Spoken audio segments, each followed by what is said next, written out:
Obrigada. Então, te agradecer mais uma vez, porque quem está acompanhando a gente desde o começo, a gente teve uma mudança de percurso e o Luquian entrou para conversar com a gente, aceitou participar da mesa redonda assim, há 10 dias, talvez, né, Luquian? Então, assim, caiu no seu colo. Então, eu te agradeço imensamente de você estar aqui com a gente, de você ter essa disponibilidade de tempo, de compartilhamento, te agradeço muito. E a gente começa falando de símbolos ciganos dentro do baralho Lenormand. Como é que esse tema chegou para você e conta para a gente um pouco mais sobre ele. Então, André, boa tarde para todos os participantes. Estão me ouvindo? Está todo mundo me ouvindo? É porque é a primeira vez que eu uso o Zoom no celular, então, é assim. Então, veja só, eu quero agradecer a participação, né? Foi de última hora, assim, e ainda bem que eu estava disponível. Eu acompanho a Mesa Redonda desde a sua origem, né? Os mais velhos me conhecem aí, já palestrei presencialmente na mesa, acho que até a sétima, oitava Mesa Redonda. Só que depois me afastei por questões mesmo pessoais, então assim fiquei um tempo off, mas acompanhando as coisas de longe, né? Eu estou vendo muita gente aí que é nova para mim, né? Mas isso é maravilhoso. É, essa ideia surgiu assim, me pegou muito de surpresa, né? O convite. Então assim, não teve tempo eu estava vendo a palestra dos nossos colegas, né? E todos em volta de terapias, né? De movimento, de como funciona o baralho, né? Como deve agregar, né? As coisas no baralho, na leitura. E de repente eu fiquei pensando, né? O que eu posso acrescentar nisso, né? É um tema que está sendo debatido, né? De diversas formas aí. E eu estava deitando e me veio na mente assim a questão do próprio da própria cultura, né? E eu acho fantástico isso porque você percebe que o baralho Lenormand, é o popularmente conhecido baralho cigano, ele acaba agregando mesmo nessas diversas informações. A gente acabou de sair de uma palestra agora, né, de uma área de ciência, né, de ciência de metafísica, vamos dizer assim, né? E agora já vamos entrar na questão cultural, né? A origem do povo que esse baralho acabou agregando o nome, né? Por que alguns símbolos são representados nessa história desse povo? Então, eu acho fantástico essa questão do baralho, ele conseguir, né, agregar as pessoas de diversas informações. E o mais importante disso é a gente saber como lidar com essas informações para poder incluí-las, né, não só no nosso conhecimento, mas também em relação a como a gente passa as mensagens para o outro, né, para aquele que vem buscar, né, a ajuda, né, em relação ao baralho, o baralho Lenormand. Falar do meu povo é muito simples, né? Até porque é uma coisa assim, não vivo mais como nômade, né? Nós não vivemos mais como nômades, mas é uma história que vale a pena sempre ser salientada, né? Sempre ser tocada, porque é de pouco conhecimento que fala assim de registros, né? Existem poucos registros, né, literários em relação à cultura cigana, como é que esse povo apareceu, de onde veio, né? O que é que faziam, por que sofreram tanto? Por que o folclore, vou chamar assim, o folclore mítico hoje, eleva essa etnia a um povo muito alegre, a um povo de prosperidade, a um povo que usa ouro, a um povo que só dança, né? Será que isso se encaixa na realidade do meu povo? Será que isso é válido? Da onde veio isso? Então, é interessante trazer isso, até porque estamos lidando também com uma cultura que ela não fala só da história, né? Ela vem envolvendo também outros aspectos religiosos atuais, onde as pessoas agregaram, né, o povo cigano como entidades, ou como espíritos que vêm ali para trabalhar, né, em prol da evolução. Mas, a partir desse princípio, antes de falar de origem e tudo, eu quero deixar claro que o povo cigano, né, nossa etnia, ela nunca teve uma religião específica. Então, os ciganos eles se adaptavam à religião dos lugares onde eles chegavam para serem, vamos dizer assim, de uma certa forma, abraçados pela sociedade, mas, mesmo assim, eram perseguidos, eram massacrados, né, por diversos fatores, tá? Mas eu listei aqui, fiz aqui um rascunhozinho para não perder a linha, né, de raciocínio, né, falando primeiro sobre a origem, né, do povo, que não é definido, até por historiadores nenhum é definido essa origem, mas trazem sim uma linha em comum, né, que vieram lá da Índia, e até pela questão, a única prova que eles têm, né, dessa origem indiana, né, ou seja, indo-europeia, é por conta dos dialetos. Então, os dialetos, né, dentro de cada grupo cigano, que são vários dialetos que se usa, tem palavras em comuns com a língua hindu. Então, isso é um dos meios que talvez corroborem a teoria de alguns historiadores que eles vieram da Índia.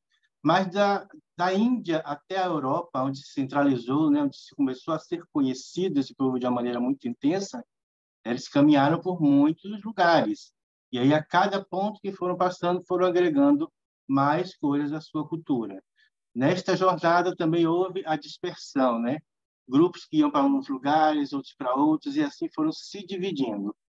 Essa divisão é que se chamou de formação de clãs, né? Formação de famílias, de grupos tribais.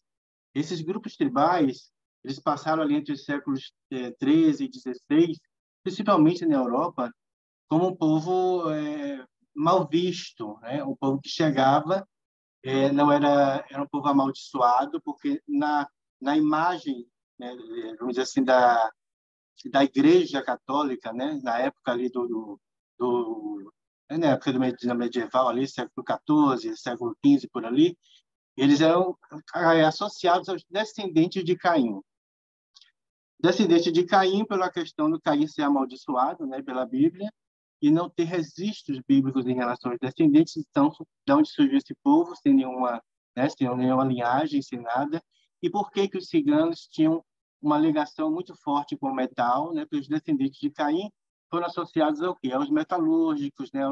Aos funileiros, a todos aqueles que não poderiam trabalhar com a terra, já que houve essa maldição imposta, né, por Deus em relação à descendência de Caim, de não se trabalhar com a terra. Então, realmente, não há registro de ciganos, agricultores, né, nem que sobreviviam de agricultores, mas isso tem um fator cultural muito interessante, que é pela questão nômade, né? Não se podia plantar e esperar o tempo de colheita, né, e ficar ali. Eles sempre estavam mudando de lugar, por questões de perseguição ou não, mas estavam sempre, né, em movimento. E esses grupos, eles começaram a ser divididos ali a partir justamente de suas profissões, né, daquelas questões que eles se desenvolviam mais. Então, alguns grupos eram mais ligados a artes místicas, né, que são incorporadas assim, dentro da própria cultura, outros grupos ligados à funilaria, à marcenaria, né, a domesticação de animais. Então, tudo isso foram formando essas famílias e que acabaram participando dos eventos, né, vamos dizer assim, na época medieval, aonde a gente tem os registros. Então, hoje, quando nós lemos um livro, quando assistimos um filme que aborda os temas ciganos, eles estão sempre envolvidos nesse período de tempo, né, porque é o período de tempo onde eles tiveram uma visão voltada para eles, principalmente pelas questões dos circos, né?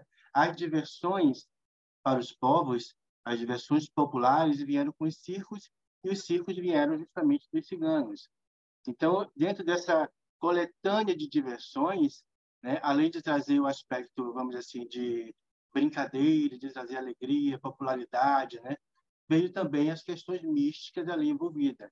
Então, tinha ali a barraquinha da vidente, né, tinha um lugarzinho ali escondido que era da curandeira. Então, isso tudo foi a forma de nosso povo acabar, vamos dizer assim, entrando na sociedade aos pouquinhos, e mesmo assim sofrendo muitas perseguições, principalmente por parte da igreja, né? Esse conceito de religião para o nosso povo, nós temos sim uma visão monoteísta, né? Um Deus supremo, sim, mas é um conceito dual, né? Nós chamamos de Del e Beng. Del seria a parte divina, o bem, né? O Beng seria a parte escura, né? Como a gente hoje conhece, que seriam as sombras, né? Não existe bem e mal na realidade. Existe polaridades, ambos se completam. Então, isso é uma coisa que já está implícita também dentro da própria cultura, né, desse povo. É interessante salientar também que, em 1950, houve na França uma convenção pentecostal querendo impor, né, o cristianismo ao povo cigano. Isso aí foi um estopim para que muitas famílias ciganas elas começassem a se agrupar ou se dispersar. Olha que interessante. Dentro do próprio grupo, né, da própria etnia, houve as brigas, né? As divergências entre si. Então, existe N famílias ciganas hoje, né? Mas foram, durante uma convenção que houve, Romani, os Rons, como são conhecidos, um grupo cigano, nós temos 3 grupos de ciganos muito conhecidos, que são Rons, né? Os Ron, Sinti e os Calon. Vocês já ouviram falar, não é? Então, assim, nessa convenção toda, houve uma divergência entre o que deveria ou não ser incluso dentro das cartas, né, de leis pelos barões, para que as famílias ciganas elas se unissem mais ainda. Só que essas divergências acabaram separando os Rons dos Calões. Os Calões é uma etnia, vamos dizer assim, um grupo cigano que vive hoje, que predomina-se mais na região ibérica. E aqui no Brasil também, a maior parte dos ciganos que nós temos aqui no Brasil são calões. Então, os calões acabaram tendo certa desavença, né, com os Rons. Dentro do grupo Rons, temos os Calderachis, temos os Sintis, temos os Matuas, os Lovaras, os Curara, os Sares, né, os Oti, que é da onde minha família vem. Então, se agruparam a esses Romã, né, que formou o grupo Romani, que justamente esses foi que deram o impulso, talvez até por serem mais letrados, tiveram acesso a pessoas mais influentes. Então, eles começaram a dar um impulso para que a etnia cigana ela fosse reconhecida pela ONU como uma nação sem pátria. E os calões eles quiseram ficar de fora disso, né? Talvez por algumas questões e de divergências ali sobre as leis, sobre os dogmas que deveriam reger cada família. Então, ficamos divididos entre esses 3 grupos principais, né? Os Romã, os Calon e os Sintis. Sintis são ali da França, Alemanha. Os Rom eles estão basicamente em toda a Europa. E os Calões eles predominam na região ibérica, né? Aqui no Brasil, nós temos predominância sim, dos Calões, mas temos alguns Roms também.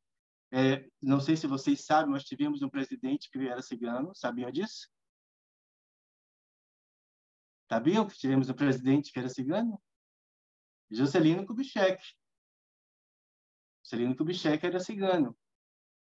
Então, assim, a Confederação Mundial Romani, que aconteceu em 1971, que foi criada a bandeira, né?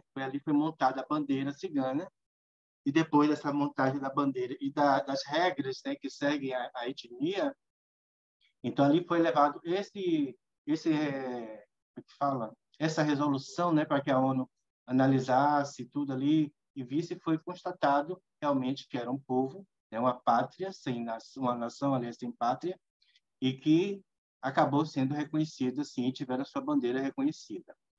Mas o que me incomoda hoje em dia, eu estou falando primeiro um pouquinho da história para depois a gente falar das cartas, tá? O que me incomoda um pouco hoje em dia é justamente essa referência que se trazem hoje à cultura, né, do meu povo, como se fosse bela e maravilhosa, né? Um povo que acabou sofrendo muito ali no período nazista, foram perseguidos também, aprisionados. Foi um período onde houve uma dispersão muito grande. Um dos principais pilares do povo cigano é a família. Então, ali o nazismo ele acabou rompendo com isso, que mandava um pai para um lugar, uma mãe para um lugar, um filho para o outro. E depois que o nazismo acabou, a Alemanha ela se sentiu ou se foi obrigada a patriar realmente todo mundo, só que ela acabou fazendo isso de uma maneira muito dispersa, então acabou dividindo também diversos povos. Aí surgiu a mistura também, né, com isso. Então, os ciganos acabaram tendo que se casar com não ciganos, né, que eram os gadiões, né, os grupos que se uniam também, outras famílias se uniam com outras. Esse ponto aí foi crucial para que houvesse essa quebra, vamos dizer assim, essa rachadura, vamos chamar assim, né, dentro das tradições culturais do meu povo. E aí nós temos hoje, né, século 21, século 20, né, 21 para cá essas coisas essas representações ciganas, né, dessas mulheres lindas, cheias de ouro, saias brilhantes rodando, né, os homens também bem vestidos, com seda. Mas da onde surgiu isso, né? Por que nós temos essa visão nesse sentido assim tão belo? Porque quando a gente olha para uma figura cigana, nos passa uma coisa gostosa, né? Nos passa uma coisa de alegria, de sobrevivência, né? Mas tem um porquê. Por que que eles carregavam tanto ouro? Por que que o povo cigano dava tanto valor ao ouro? Era uma forma de ambição? Era uma questão de ter riqueza mais que o outro, de sobressair-se? Não. Era uma questão de sobrevivência. Então, o ouro para o povo cigano é sobrevivência. Então, até hoje nós vemos, até pela questão da leitura, né, naipiana, o naipe de ouros, a cartomancia Zoti, a gente sempre vê como as questões externas, né, não só dinheiro, mas ligado a tudo aquilo que faz com que o ser humano sobreviva. Mas por que o ouro? Porque quando havia as perseguições, né, os ciganos tinham que sair correndo ali, ó, de onde estavam, e não dava tempo de pegar nada. Então, a única coisa que eles levavam eram as coisas de valor, que era o cavalo, a família e o que estava no corpo. E o que estava no corpo era o que serviria lá na frente para reconstruir a sua vida. Por isso que as ciganas carregavam muita coisa de ouro, tá? Os ciganos carregavam suas adagas também, muito ouro escondido pelas botas, né? Nas fivelas, nos cintos e tudo, por uma questão de sobrevivência e ter que chegar lá na frente e recomeçar do zero, né? O cavalo sempre foi um animal sagrado para a maioria dos povos ciganos, né? De grupos ciganos. Então, eles levavam também sempre os cavalos. A questão das roupas coloridas não tem nada a ver com famílias ou grupos ou clãs ciganos. As roupas coloridas começaram a surgir para os povos ciganos justamente a partir de doações da nobreza e da igreja e das classes mais abastadas que se sentiam na obrigação de ajudar aqueles nômades e doavam retalhos. As sobras das costuras, né, das madames, das princesas, eram doadas para aquele povo. E aquele povo emendava uma coisa da outra e formava-se, né, aquele colorido todo. As danças, né? Porque as danças são vistas como alegria. Essa é uma coisa que eu não entendo muito bem até hoje, porque, pela história, o povo cigano, a maioria dos grupos ciganos, dançavam e cantavam por lamentações. Então, as danças eram principalmente feitas nos períodos de luto. Então, assim, eles comemoravam e nos períodos também pós-perda de algum lugar. Quando perdiam tudo e iam para outro, eles celebravam a vida com a dança, mas lamentando o que estava sendo perdido. Então, muita coisa foi folclorizado. Isso acabou se misturando também com outras questões, né, religiosas, e, de uma certa forma, acaba incomodando um pouco. Isso eu falo como cigano mesmo, mas só uma questão de desabafo, assim. Não que eu seja contra, eu acho realmente importante até se manter viva a lembrança do meu povo, mesmo que seja de uma maneira assim, meia distorcida, né? Mas vamos lá. Por que que eu escolhi, né, símbolos ciganos no baralho Lenormand? Por quê? Primeiro, porque o baralho, né, já leva o nome do meu povo, né, o povo baralho cigano. E quando eu olho, né, o baralho cigano, me remete, sim, esses pontos históricos, alguns símbolos, me trazem a questão desses pontos históricos. E aí eu vou comentar com vocês, não são todas as cartas, tá, gente? São só algumas imagens. Então, primeiro nós temos o cavaleiro, né? Estão vendo aí, né? Que o cavaleiro representa o próprio cigano montado ali, né? No cavalo. Então, o cavalo, por ser um animal principal, né, dentro da cultura cigana, então a carta 1 do cavaleiro me remete também sempre essa lembrança, né, do cigano ali cavalgando, procurando, né, novos lugares, desbravando, procurando a sua subsistência.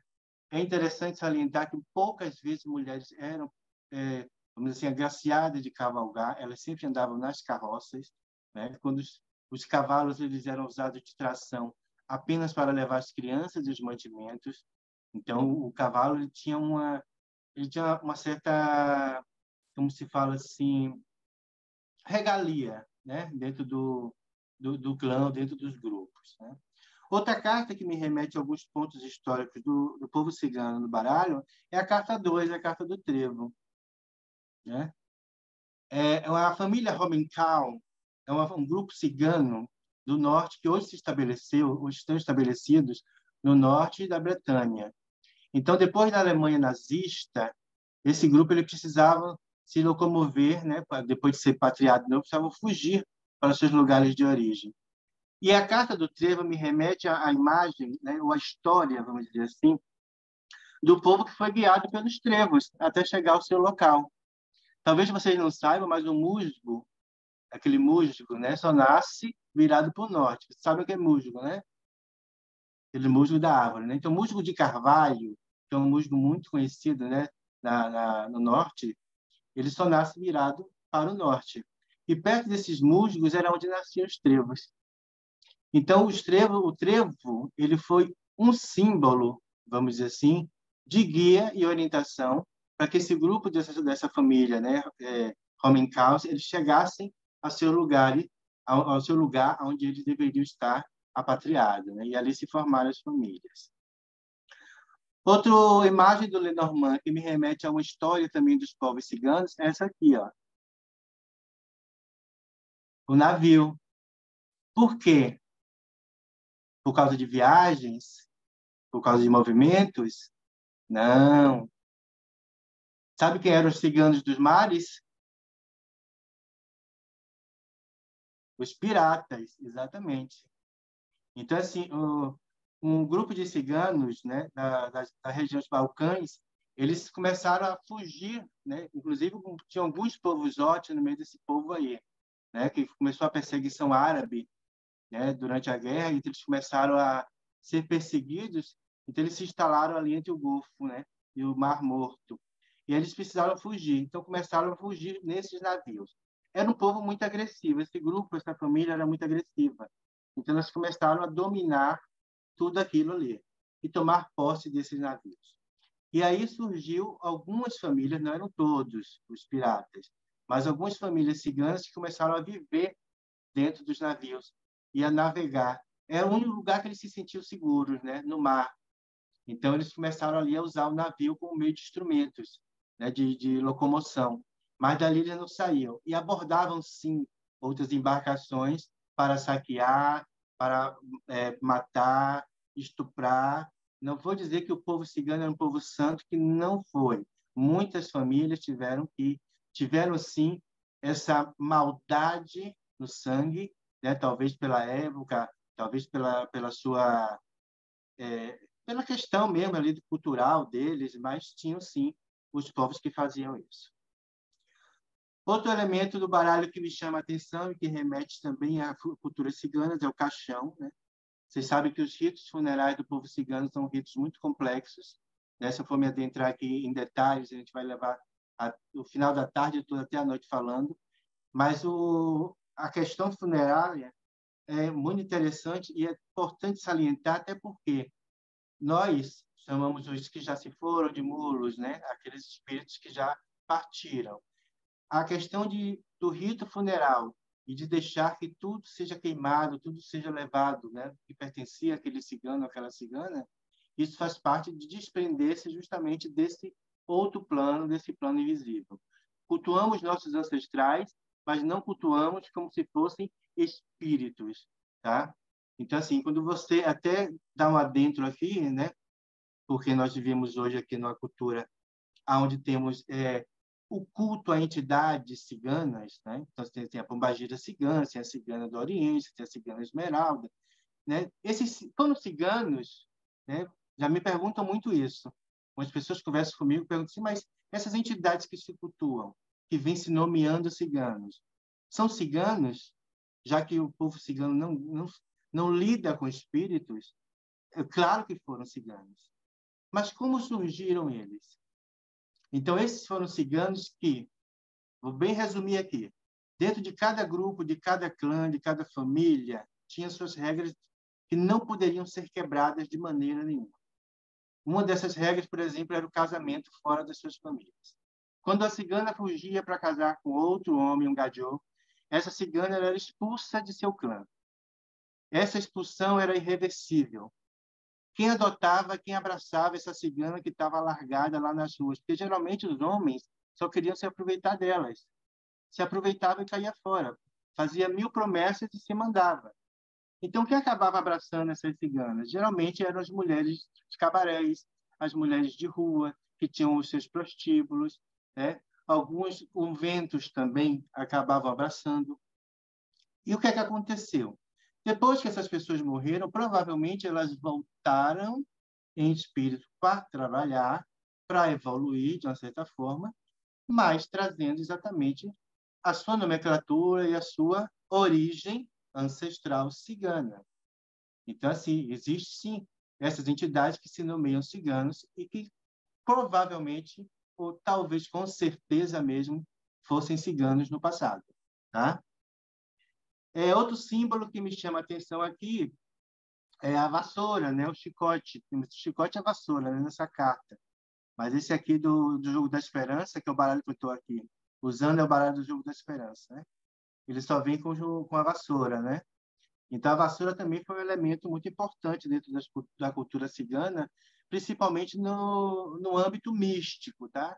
A, a Nice, né, falou uma coisa interessante na palestra dela sobre limpar o ambiente, né, antes e depois da consulta, né?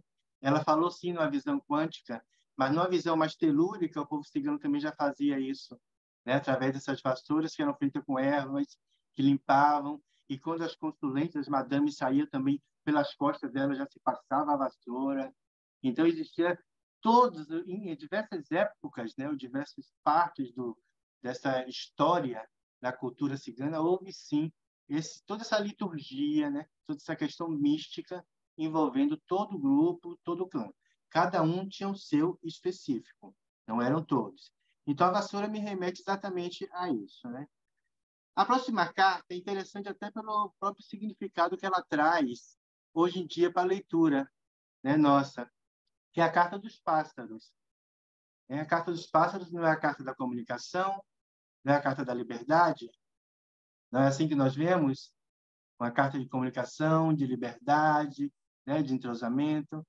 E, exatamente, alguns grupos de ciganos ursares, que também a gente vai falar sobre o urso, né, que era a família que eram domadores e adestradores de animais. Então, os ursares é uma família que se desenvolveu ali na Alemanha.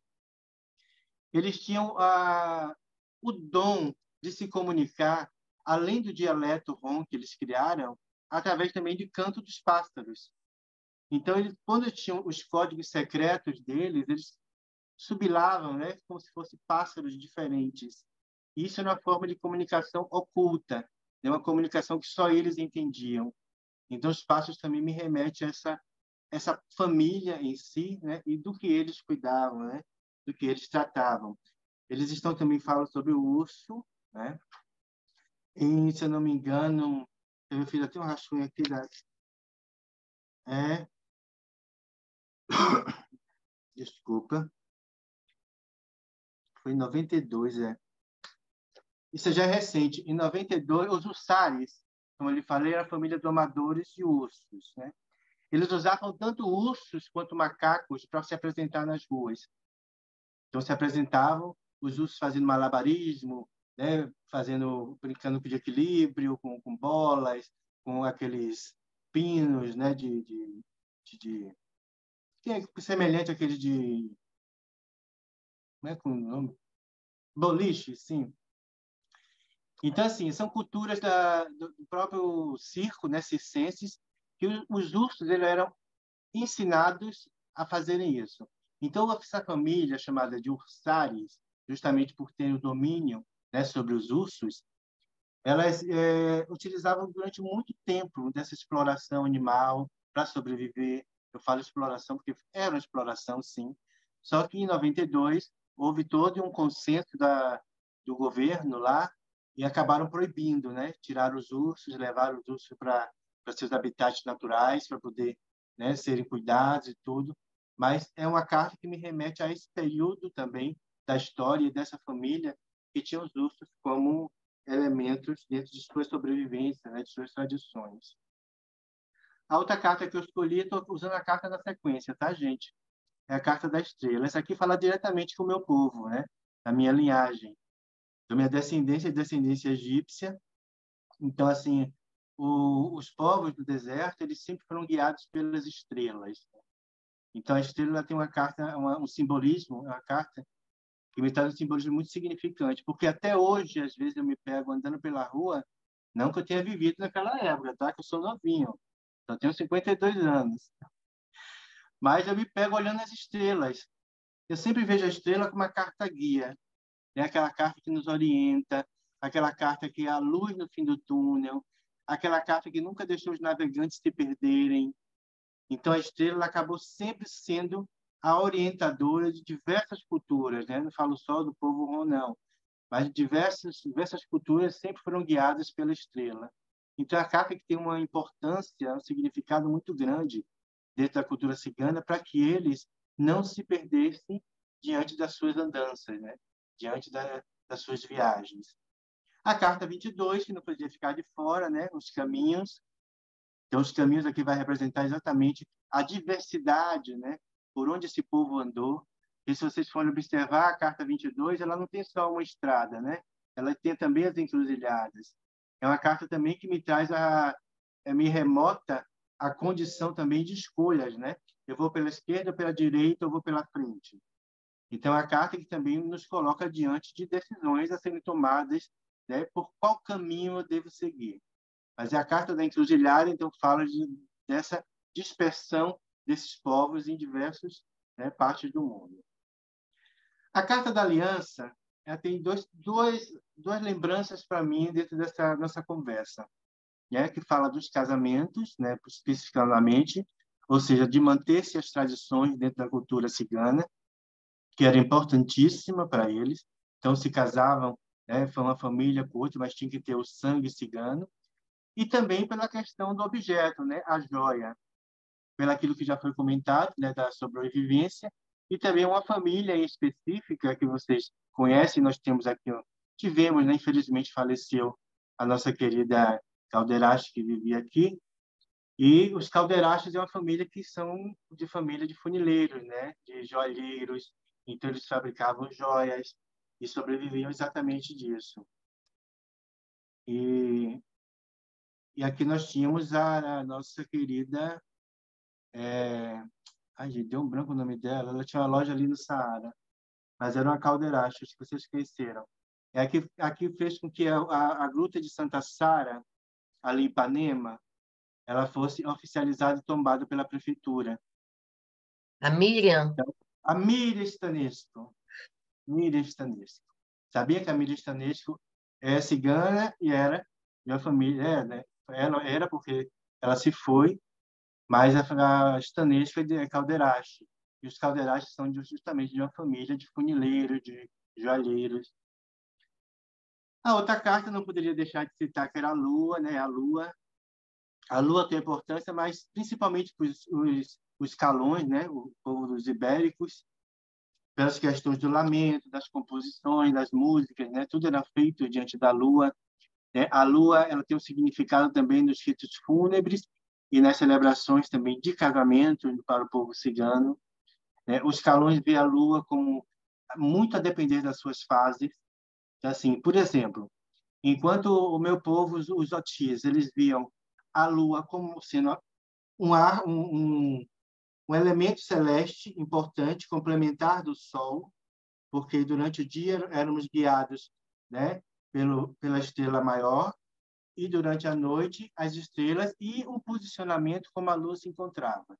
Então a Lua era sempre vista pelo povo do deserto, né, os tuaregs, como se fosse um reflexo exatamente do Sol. Então, a gente sabe que os árabes já tinham conhecimento astronômico muito mais avançado do que os povos europeus, né, em relação a esse movimento estelar. Então essa visão para o céu, né, também dos povos nômades, tinha uma relação muito grande com esse simbolismo aí, com essa associação de quem era o quê, o do que era quem, tá? Então, essas cartas que eu citei aqui, elas falam desses alguns pontos, né, da minha cultura, e que eu acho interessante salientar, até porque quando a gente joga o baralho cigano, você não vai para uma consulta, a pessoa vai dizer, eu quero jogar baralho Lenormand. Não, baralho cigano. Vocês sabiam que o baralho cigano é conhecido aqui no Brasil, né, como baralho cigano. Lá fora, se você pedir um baralho cigano, eles não sabem nem o que é isso. Então, assim, a gente que acabou, a gente não, né? Aqui no Brasil começou a usar essa nomenclatura de baralho cigano. E por que isso? Vocês sabem por quê? Sabe quando surgiu? A minha querida Cátia Bastos, talvez não esteja aqui assistindo, né? Mas a Cátia Bastos, ela foi uma das precursoras, né, dessa nomenclatura. Então, a Cátia Bastos, ela construiu um baralho, né, com base no baralho Lenormand e intitulou o baralho cigano. Então, isso acabou sendo popularizado, é uma referência, né? Existe o baralho da Cátia Bastos, é uma referência muito grande em relação a isso, e daí começou-se justamente essa popularização, né, do baralho Lenormand. Recentemente, eu falo recentemente porque estou aqui no Rio há uns 16 ou 17 anos. Eu morei muito tempo ali entre o Egito e a Sicília, e eu estou no Rio há 16, 17 anos. E quando eu cheguei aqui, já se conhecia o baralho cigano, mas muito por alto, né? Depois que foi, né, tendo mais popularização ainda em relação ao baralho cigano. Isso vamos botar assim 15 anos atrás. E mais recentemente é que foi se levantada a história, né, do baralho cigano, dessa estrutura. E aí se conheceu-se o real nome, né, o baralho Lenormand, e da onde surgiu, como veio, né, como essa estrutura foi criada, que partiu de um jogo de tabuleiro. Então, assim, é interessante como um baralho, gente, ele consegue desenterrar tanta coisa. Quase, eu posso dizer que o Lenormand, ele é como se fosse atemporal. Ele me leva lá para as histórias do meu povo e de diversos grupos, né, irmãos e co-irmãos. Ele ele levanta histórias que estariam ocultas, né, que precisariam ser reveladas para a identificação dele.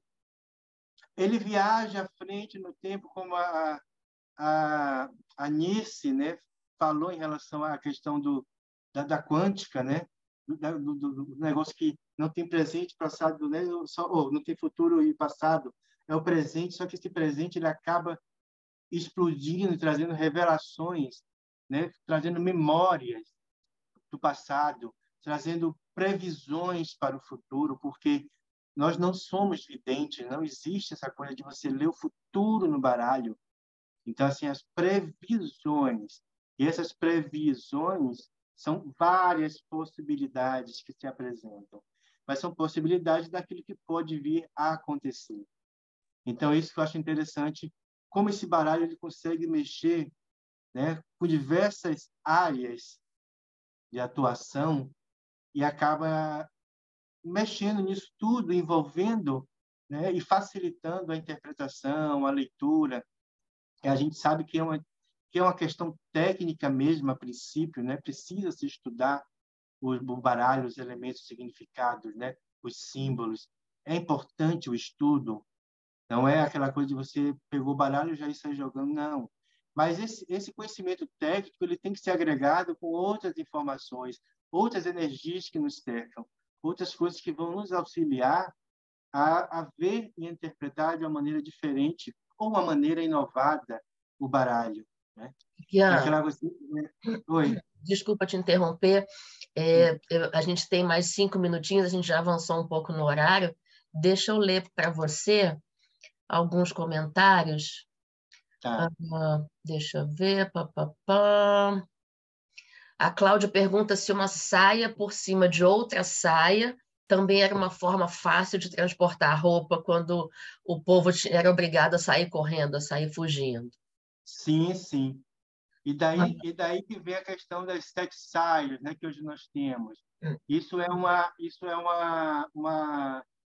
referência justamente a essas diversas roupas, né, que se usavam justamente para sobreviver, né, porque eles podiam levar o que estava no corpo.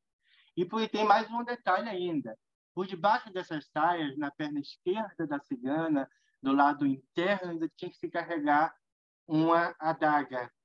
E essa adaga ela só podia ser o tamanho do palmo da mão da cigana, porque tinha que estar escondida.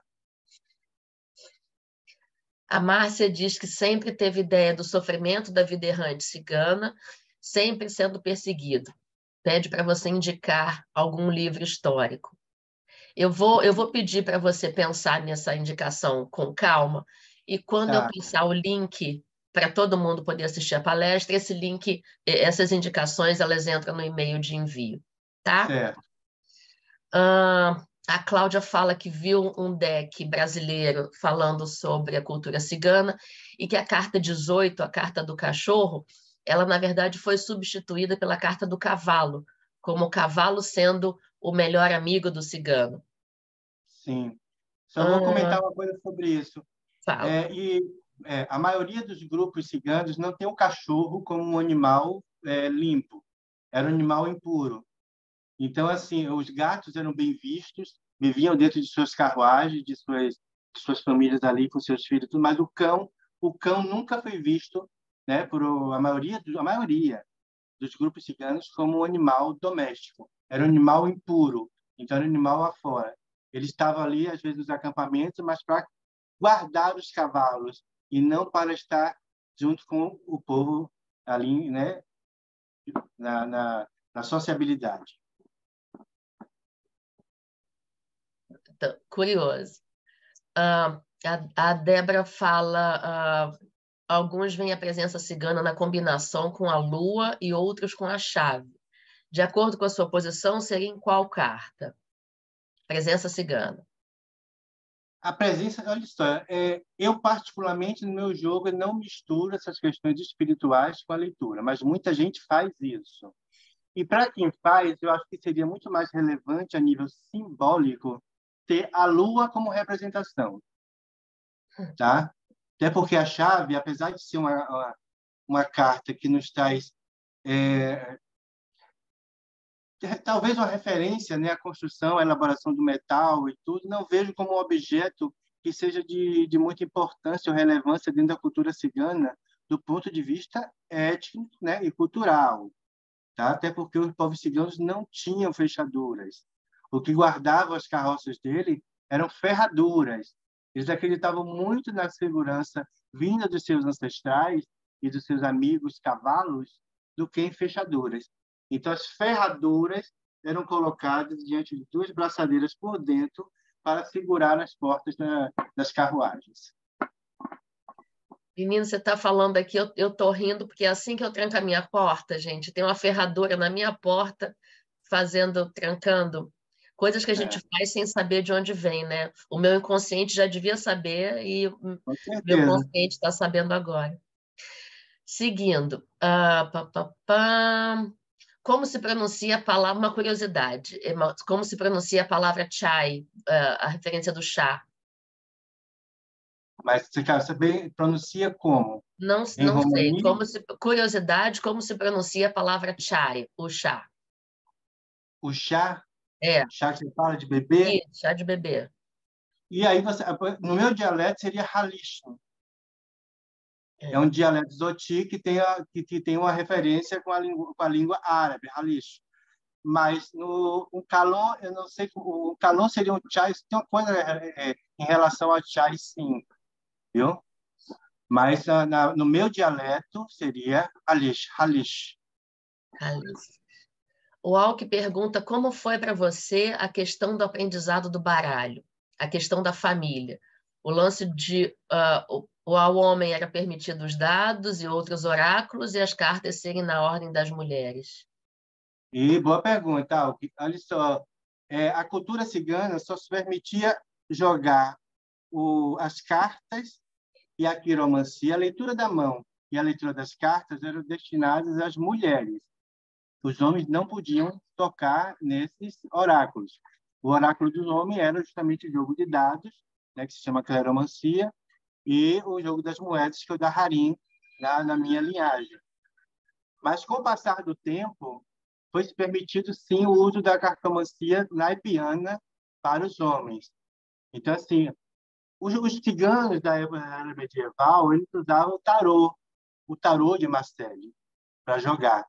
Os tarôs. O baralho comum, eu não estou nem com ele aqui na mesa, mas o baralho comum, que foi estruturado, né, vamos dizer assim, a partir de grupos familiares, eram jogados só para as famílias. Então, assim, as mulheres que tinham domínio ali sobre as cartas, sobre os naipes, vamos falar assim, os naipes. porque dentro da cultura Zoti, os pontos, os que marcavam o naipe de copas, paus ou espadas, eram pintados em folhas. Eram pintados em folhas, não eram em papéis. Então, eram em folhas. E essas folhas, elas eram soltas aos pés de quem era consultado dentro da família, e ali sairia, por exemplo, 10 gotas de sangue naquela folha seriam 10 de copas. Está compreendendo? 10 riscos de carvão do mais velho da tribo que foi morto, incinerado, e né, ele foi queimado. A cinza dele era usada para marcar o naipe de paus. Então, 10 folhinhas marcadas com 10 pontinhos daquela cinza eram 10 de paus. Então, era assim que era lida, feita a leitura naipiana dentro da cultura Zoti. Quando foi lançado o baralho comum como jogo, aí os ciganos viram o quê? Uma relação indireta com aquilo que eles já utilizavam. E essa relação foi bem vista e bem abraçada, por quê? Porque o baralho comum ele era impresso em papel, era mais resistente. As folhas não, você tinha que estar colhendo as folhas, tinha que botar para secar, e se usasse 2, 3 vezes ali, ela se desmanchava. Então, alguns grupos ciganos, de essas culturas árabes, né, sarracena, que não é só os Zoti, não, existem outros grupos também sarracenos que abraçaram a cartomancia naipiana como oráculo. Então, eles começaram a adotar esse baralho comum, que é o que eu uso hoje. Eu tenho até um com a temática egípcia que eu acho belíssimo, que eu comprei, e que é só os naipes, e o centro dele tem os desenhos egípcios. Mas, respondendo logo ao alto, quando foi que o homem começou a usar o baralho, né, a cartomancia, como permissão para ler? Com essa mistura, essa dispersão toda do povo cigano, então, famílias tiveram que casar com não ciganos, que inclusive é o que aconteceu comigo, com a minha família. O meu pai, sou de linhagem cigana por parte de pai. Minha mãe não é cigana. A descendência cigana minha é o sangue paterno. Então, assim, essa separação que acontece fez com que o nascimento de mulheres dentro de clãs fechados diminuíssem. E precisaria, sim, de pessoas que tivessem habilidade para poder dar prosseguimento às tradições. Então, o que acontece? O filho mais novo ou o filho mais velho, nunca o do meio, nunca um, tinha que ser ou mais novo ou mais velho. Eles tinham a permissão de ler as cartas, de ler os naipes. Então, assim começou tendo essa permissão da leitura naipiana. Mesmo assim, quando eu jogo o baralho, né, quando eu faço a leitura com as cartas usando os naipes, eu estou ali com os meus dados do lado, as minhas moedas do lado. Luquian, te agradeço imensamente. A gente já avançou um pouquinho no horário, vamos interromper por aqui. Muita gente no chat te agradecendo, gratidão por partilhar conosco, suas palavras me emocionaram, aula magnífica, muito obrigada. Nice dizendo que ama a história da etnia cigana, que apesar de toda a perseguição que sofreram, se mantiveram firmes. E agradeço mais uma vez a você por estar aqui com a gente num aviso tão curto de um convite com um espaço de tempo tão curto. Então, te agradeço mais uma vez, e agora a gente entra para conversar com o Denis. Muito obrigada. Você quer falar alguma coisa? Você quer concluir? Não, só agradecer mesmo, que agradeço a você pelo convite, né? Estou feliz mesmo de estar de volta à mesa redonda, porque participei da primeira, né, um tempão aí, e agora de volta à mesa redonda com pessoas novas, né, com figuras interessantes que eu tenho acompanhado aí nas redes, né, vendo os vídeos e tal, achando muito bacana isso tudo. Mas um beijão, gente. Muito obrigado pelo convite e uma boa tarde para vocês, tá bom? Muito obrigada, muito obrigada. Gratidão a todos, ou seja, os caminhos abertos para todos. Caminhos abertos para todos. Eu vou finalizar